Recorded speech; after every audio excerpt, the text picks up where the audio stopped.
Welcome back to Spin Cycle Live. I'm your host, Nathan Hale. Today is September 4th, 2025. Can you believe that we're already in September? I honestly can't. But we are in spooky season now, and that's what matters. And for uh, for every day going forward until November 1st, it is Halloweeny time. I'm ready for the fall vibes. I'm here for it. I'm ready for the coziness. I'm not ready for it to get cold. I will say that. I do like the heat. I don't mind it being hot.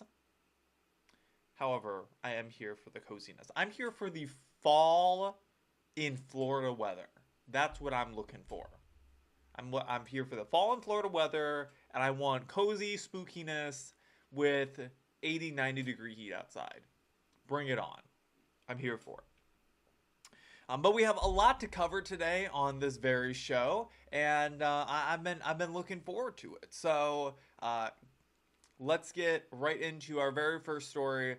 But if you're not already following us on all the social media platforms, they're right there on the screen, as well as in the descriptions down below. Make sure you're subscribed, especially on YouTube. There are times that shows have to come out a little bit later than I would like them to, and they will go straight to your subscription box on YouTube in case you miss some going up on X. So I highly suggest you go and subscribe to the YouTube, as well as my Substack. I have an article up on Substack that's all about gerrymandering. You should go and read that and see what you think of it and tweet at me, let me know your thoughts. And very soon I'll be putting up a YouTube video of that same article, kind of doing an on-camera talk through of it.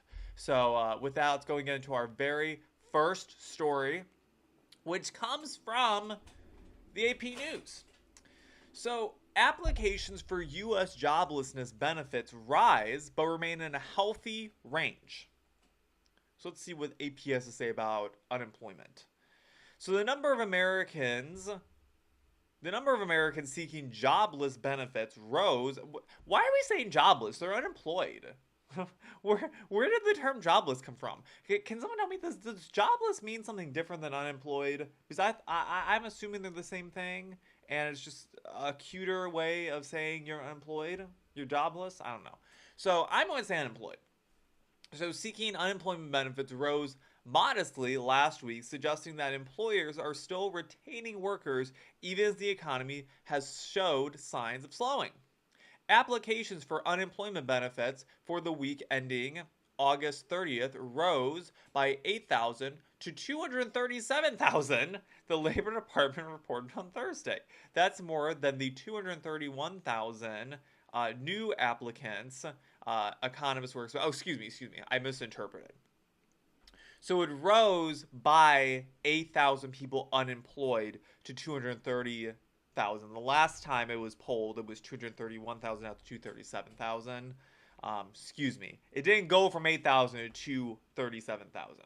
It was an increase by 8,000. Sorry, excuse me. I'm not sure if that was interpreted correctly on camera, but that's what happened. So weekly applications for jobless benefits are seen as a proxy for layoffs and have mostly settled in a historically healthy range between 200,000 and 250,000 since the U.S. began to emerge from the COVID-19 pandemic nearly 4 years ago. So the 237 is within the healthy range, according to economists at least. So take that with a grain of salt. So while layoffs are low, hiring has also weakened as part of what many economists describe as a no hire, no fire economy. Still, the unemployment rate remains a historically low 4.2%.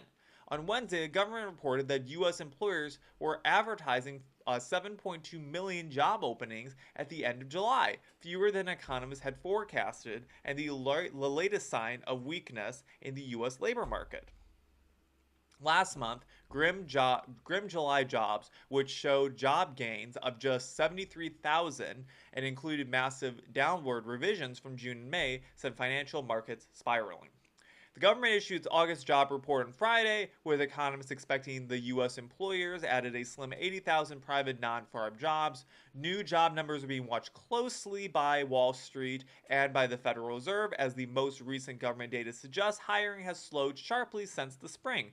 Job gains have averaged just 35,000 a month in the 3 months ending in July, barely one quarter what they were a year ago.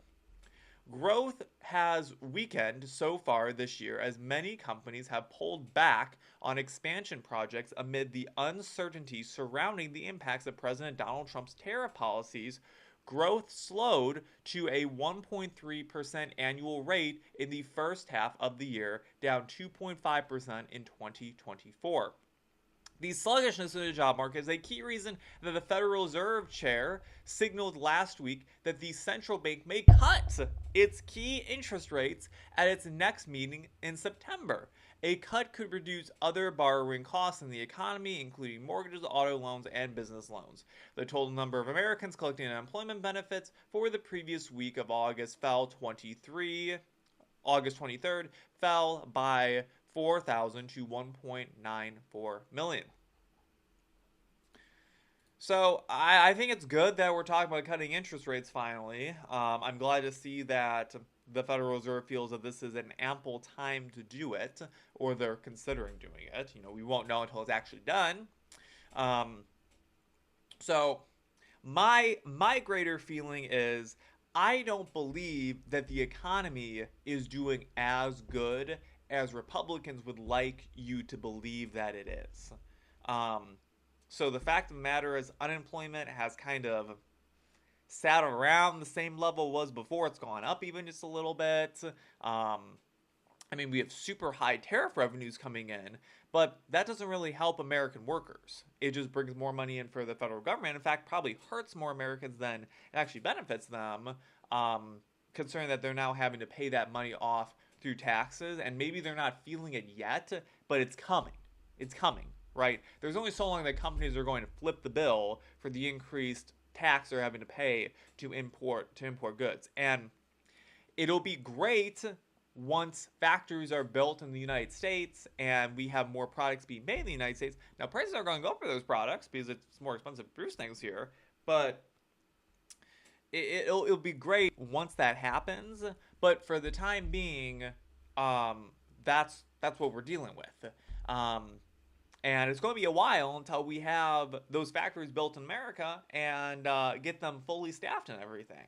So my feeling is I don't believe that the economy is as good as Republicans would like you to make it believe it is. I don't think it's as bad as Democrats would like you to believe it is. I think it's somewhere in the middle. But I'm not convinced that Republicans have done enough for the American people to show them that they are the party of a good economy, and that will be a good reason for people to go out and vote for them. My greater feeling with all of this is that where are the American people feeling the winds at to go and vote for Republicans right now? Because we're still a divided country, regardless of what happened in 2024. And my feeling is that the wins for Republicans are coming from illegal immigration, prosecuting states for certain things that they're doing, and working to bring American goods back into the country. I don't feel like the wins so far reflect that in the economy necessarily, or how much money Americans are spending on their actual goods day to day. So, but we'll see as we start to get closer. But every week that goes by, we're another week closer to campaign season starting, and our candidates having to go out and get support. And if that support's not there, I don't see us keeping. I don't see us keeping the House of Representatives. I just don't. And right now, I would bet my money that Democrats will take it back. But we'll see what happens. So let's go and move on. So Florida's back in the news again. So Florida will eliminate immoral childhood vaccine mandates. People have a right to make their own decision. So Florida will work to phase out all childhood vaccine mandates in the state, building on the effort by Republican Governor Ron DeSantis to curb vaccine requirements and other health mandates during the COVID-19 pandemic. DeSantis also announced on Wednesday the creation of a state-level Make America Healthy Again commission modeled after similar initiatives pushed by the federal level by Health and Human Services Secretary Robert F. Kennedy Jr. On the vaccines, State Surgeon General Dr. Joseph Led Latipo, maybe say his name, cast current requirements in schools and otherwise as an immoral intrusion on people's rights to bordering on slavery that hampers parents' ability to make healthy decisions for their children. Quote, people have a right to make their own decisions, informed decisions, Latipo, who has frequently clashed with the medical establishment, said at a news conference in Valserio, Florida, in the Tampa area. Quote, they don't have the right to tell you what to put in your body, take it away from them. So the state Maha Commission would work into such things as allowing informed consent in medical matters, promoting safe and nutritious food, boosting parental rights regarding medical decisions about their children, and eliminating medical orthodoxy that is not supported by the data, DeSantis said. The commission would be chaired by Lieutenant Governor Jay Collins and Florida First Lady Casey DeSantis. Quote, we're getting government out of the way, getting government out of your lives, Collins said. The commission's work will help inform a large medical freedom package to be introduced in the legislature next session, which would address the vaccine mandates required by state law and make permanent the recent state COVID decisions relaxing restrictions, DeSantis said. This is fantastic, right? So the issue that you're going to see in the media is that they're going to say all of a sudden, all these diseases are going to spike in the state. I'm not convinced there's truly enough people who are against getting their children vaccinated that it's going to honestly make that big of a difference. Frankly, I feel that the parents who are against getting their child vaccinated are honestly already doing it. They're finding means to get around it one way or another. And there might be a few more. I think the point of this more is saying, hey, we're giving you the freedom, and the government does not have the right to tell you what you can and cannot put inside your body. But the way that I feel is that so many people are still going to be hearing from their doctors, from people around them, that they should still get vaccinated themselves, they should still get their children vaccinated, all of this. And I don't have an issue with that. You do what you want with your body. I'll do what I want with my body. I more appreciate that we have a state here that is prioritizing people's individual freedoms and saying, hey, you have a right to know what is being put into yourself, and who are we to tell you what you can and cannot get, right? Or when you have to get it, or that your kid has to get X, Y, and Z to go to school in the state, right? So it'll be interesting to see what the data shows, 5-10 years after this actually goes into effect, assuming that it sticks around, and see what it looks like. And it's one of those things where we can't just go off of 1 year of data. We can't go off of a single year's data point, right? The Democrats are trying to scare everyone and say, oh, there's increases in this disease and this disease and this disease because of the vaccines and everything. People aren't getting their kids vaccinated and stuff, and I'm not convinced that is a big enough reason for the government to force you to vaccinate your kids with something that you don't want to have put in their body, or a handful of things you don't want to put in their body. Like, for instance, maybe you want them to have a measles vaccine, but you don't want to give them a flu vaccine or a chickenpox vaccine or whatever it is, right? Just saying. So we'll see where this goes, but I think this is great, and I think this is a win for freedom in the state of Florida. And if Ron DeSantis never becomes president, the country will have totally missed out on having a great president. So I'm also interested, as a side note, to see what happens to the man after 2026, because he'll be retiring from the job at the end of 2026, because he's being term limited, and who will replace him? Because I'm not thrilled with the candidates running right now in Florida. So whoever wins that election will be getting handed a beautifully run state. So we'll see what happens with that. We'll be sure to give you updates as they happen. So let's go move on. So the Justice Department is requesting access to Dominion voting equipment used in Missouri in 2020. So if you remember, Dominion Voting is a company. I'm assuming they're still around. That was at the center of a lot of controversy that happened with the 2020 presidential election, because Trump was saying that their voting machines were rigged. It was rigged for Democrats. Um, and I'm not necessarily denying that may or may not have happened. My position has always been the 2020 election that I don't believe there was enough fraud to actually have overturned the election. I'm sure that I'm sure there was fraud in some cases, and there certainly was not playing by the rules as far as Democrats were concerned with all the mail-in voting that happened. Um, but I'm not convinced that there was enough fraud to have overturned an election. But let's hear what's going on with Dominion and the DOJ. And Missouri, for that matter, my state. So the U.S. Department of Justice has requested access to voting equipment used in the 2020 election in two Missouri counties, in what appears to be a wide-ranging effort to more closely monitor election processes around the country. A DOJ official in August contacted the county clerks and asked for access to their Dominion voting system equipment, according to a memo from the Missouri Association of County Clerks and Election Authorities that was shared on Wednesday with the Associated Press. Jasper County Clerk Charlie Davis declined, saying he no longer had the equipment. That's convenient.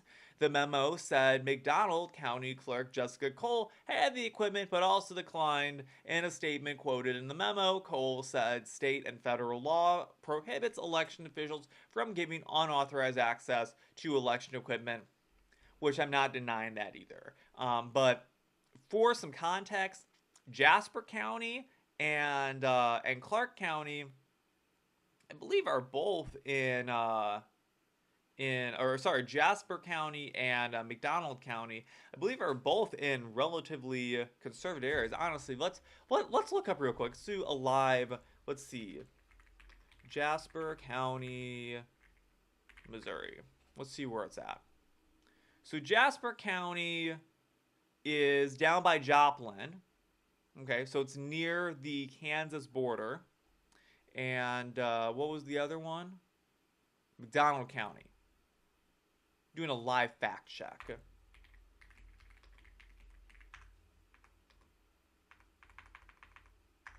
McDonald County, Missouri. Let's see. Oh, all right.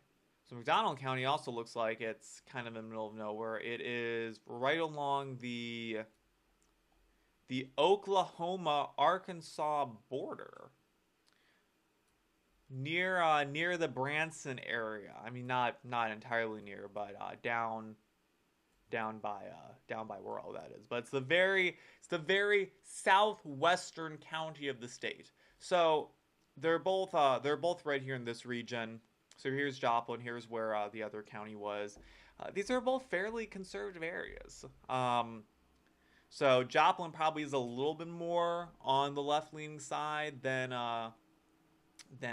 McDonald County is, but they're both kind of roughly in that area. So anyways, there's your context. The unconventional request to the state, to a state president Donald Trump has won 3 times. First report by the Missouri Independent signal how the DOJ during Trump's second term has sought a closer watch over how states run their elections. The president himself has sought broad authority over elections in the run-up to the 2026 midterm that the Constitution does not give him, which I'm not denying that either. But I think that we should be looking into things like this. So there was more to this article, and that I thought that was the most relevant part. But go and read it for yourself if you want to hear the rest of the story. Needless to say, I think we should have a full and thorough investigation done into the election to see what really did happen, right? We should know if there was fraud or if Trump honestly just lost the election, right? My perspective is that I think he just lost. I don't think Republicans were on the early voting and mail-in voting train as well as Democrats were. When you introduced mass mail-in voting the way they did in 2020, it allowed so many voters who would previously not vote to put in a vote for someone because they could do it from their house. So I'm not a fan of mail-in voting. I think mail-in voting is fine if you're in the military or if you have an actual extraneous circumstance that makes you unable to get to a voting location. But if you're in McDonald County, for example, and you live there and you work there, there's no reason why you can't go vote in person on election day for the candidate of your choice. And by the way, election day should be a federal holiday. Nobody should be working on election day. I did a mail-in vote in 2024, which is the first presidential election I was old enough to vote in. But that was simply because I live over 200 miles away from my county. And I had classes on election day. There was literally no way that I could have gone and voted in St. Louis County while being out in Kansas City. It just wasn't going to happen. So a mail-in vote made sense for me. But that was an extraneous circumstance, and certainly not everyone fits in that position. So I also think everything should be on paper too. And all the election material should be kept for several years after the election happens so that if anything comes up, like audit related, we can go through and actually check. And I'm not suggesting that, we keep it so that, we get 2 years into a presidential, 2 years into a presidency and all of a sudden we realize, the other guy won and we oust the current president. But we should know what happened in the election. We should know for a fact what went on. And I think that so many states and the Fed need to get their act together when we talk about how we're going to run elections in our country. Tell me why Florida has election results in hours after polls close, and California is still counting votes weeks after. Why is that? And don't say it's because California has a larger population, because there are states who are doing that who have smaller populations than Florida does. So in Florida's what, the fourth or fifth most populated state in the country, I think. I think they're fifth, fourth or fifth. So it's just not a good excuse. All right, let's talk about our last story of today, which we've covered on this show before. And it's still happening, which blows my mind. So this comes from the Federalist. So the biggest hindrance to confirming Trump's nominees is John Thune. John Thune, Senate Majority Leader John Thune, leader of the Senate right now, is putting the kibosh on over 140 Trump nominees. So Senate Majority Leader John Thune wants GOP voters to believe that Senate Republicans have no ability to speed up confirmation of the more than 140 Trump nominees languishing in the upper chamber, but that isn't entirely true. We reported in the show, it feels like over a month ago now, we reported on the show that there was like 140 Trump nominees just waiting to be confirmed in the Senate, and they're still waiting there. Right, I have to go back and look for sure, but it seems like it was quite a while ago this has been happening. So I'm just pointing out here, we're following up on a story we previously reported on, and this is the update I got for you. So after returning from Congress's month-long August vacation, Thune took to the Senate floor on Tuesday to pin the blame for the continued confirmation delay on the president's appointees squarely on the shoulder of Senate Democrats. Verbally wagging his finger at his leftist colleagues, the majority leader said that, quote, their historic obstruction cannot continue. Quote, all it takes is a little behavioral change and a willingness to acknowledge President Trump won an election. The American people voted for him and they expect him to be able to populate his administration with the people that he wants to serve in many of these positions, Thune said. The Democrats can play ball the way every Democrat and Republican Senate have, going back as far as we can find in the annals of history, or things are going to have to change around here. It's as simple as that. And the ball, I would say, Mr. President, is in the Democrats' court. Except the ball is not in Democrats' court. It's in Thune's. Contrary to his presented narrative about Democrat obstruction, the Senate Majority Leader has always possessed the power to hold the upper chamber in session until confirmation of Trump's nominees are complete. During a recent interview on the American Moment of Truth podcast, the Federalist's Rachel Bovard explained the Senate confirmation process for executive nominees and how Thune and Senate Republicans have stepped off the gas on nominations in particular. Quote, most of the nominees confirmed in the Senate are now what we call 2-hour nominees. So you invoke cloture on 51 votes. You only have to run 2 hours of debate, and then you can confirm them 2 hours later. Bovard said Senate Republicans have left approximately 140 civilian nominees lingering on the Senate's executive calendar, a lot of whom are tasked with actually getting the president's agenda done. Right? These are the foot soldiers who have to go out to war in the federal government and actually enact the agenda that President Trump is wanting to do. So Bovard went on to detail how senators hate having to be on the Senate floor working, and they still don't even work 5 days a week between the time they fly in on Monday night and when they leave on Thursday. The Federalist senior tech columnist said, quote, they maybe take a handful of nomination votes in that process.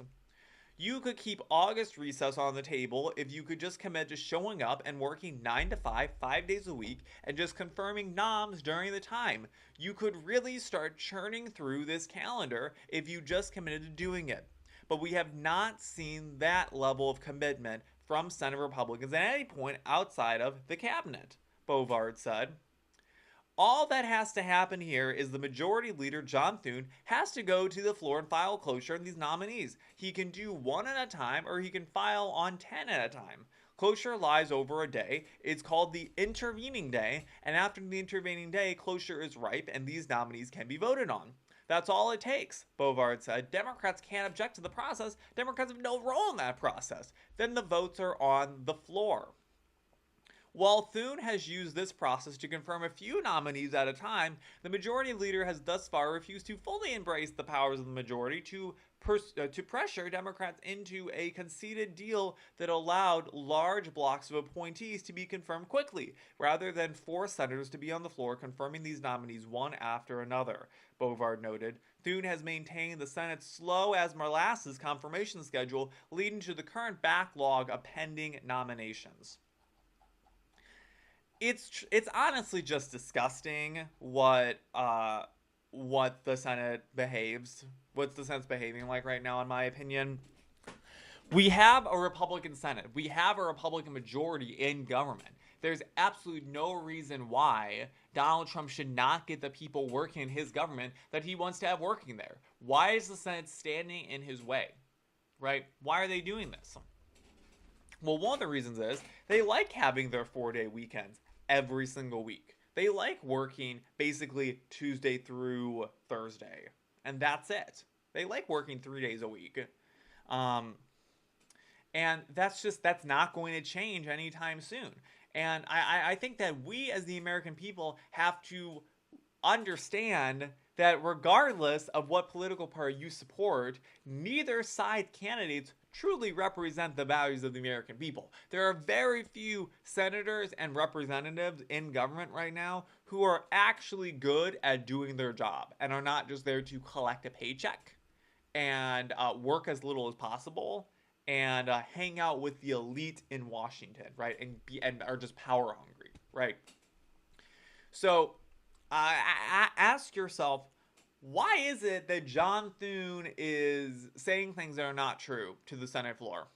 Why is he saying that it's Democrats' fault that Trump's nominees haven't been confirmed when we just proved that it's his fault they haven't been confirmed? That he has more than the power, that he has the authority to go and get these nominees confirmed himself quickly and efficiently and hold the Senate without going to a recess. I'm just saying. I think that we have to genuinely ask ourselves if John Thune is the best representative of the American people when it comes to running the Senate right now, and put some pressure on the Senate and himself, right? Um, Maybe we should have picked a different senator to be running the Senate. I don't know. I know that people had hesitations when John Thune was elected Senate Majority Leader. I was supportive of the man. I said, let's give him a chance. Let's see what he does. Well, he's had his chance now, right? And he's been sitting on his hands the entire time being in the Senate. What has the Senate done for the American people in the past 7 months? Anything? I guess we're in 9 months now. The past 9 months. We're in September now, right? What has the Senate done over the past 9 months to really help the American people? Well, they've gotten through some key pieces of Trump agenda. That's good. They confirmed the Trump cabinet relatively quickly. That's good. But there's still 140 people who are at high enough positions in government that they need Senate confirmation that have yet to do so. All those positions are being held by acting directors right now. What's going on? This could very likely be one of the reasons why a lot of the Trump agenda that we voted for has not necessarily been acted on yet. Because there's only so much that people like Kristi Noem and Kash Patel and A.G. Bondi and all the other government offices, Tulsi Gabbard, RFK, right? All of these government offices, there's only so much they can do themselves from a high level. They need to have good people under them who they can delegate tasks to, who can actually go out and run those individual smaller level departments and clean them up. It's insane.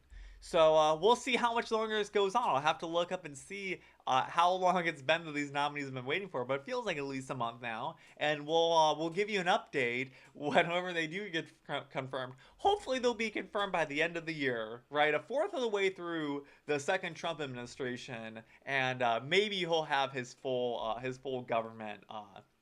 His full government in power, but we'll see what happens with all that. So, just disgusting in my opinion. So, shame on you, John Thune. Well, folks, that's the end of today's episode and all the episodes that we have for you this week. I hope that you enjoyed them. We will be back here on Tuesday with yet another episode, same time, 6 p.m. Eastern time. If you missed an episode, if you want to watch an episode back, you can do so on Rumble and on YouTube.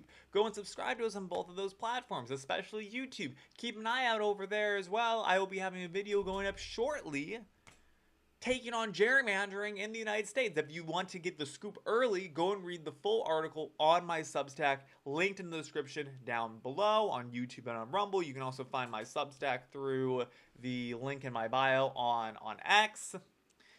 Subscribe to that. It's free. You don't have to pay any money to read anything on there. Everything's free for you all. I do it out of the goodness of my heart because I enjoy the game so much. I enjoy writing about stuff like that.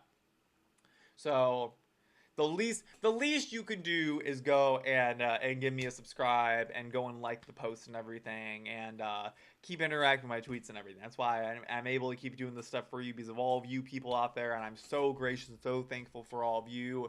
And yeah, if you have suggestions for the show, if you have suggestions for me on what I should be covering, what I should be talking about, send me a message on Twitter, tweet at me, share this show with friends, let people know how great it is that this guy right here, he's got the best opinions on the internet. I give you all the good news. I give you all the good stories. This is where you want to be every Tuesdays and Thursdays to see this show. We have so much that we always have to go over, and I bring you the news that you might not hear from other places, and that I think is truly relevant for you, the American people, to hear.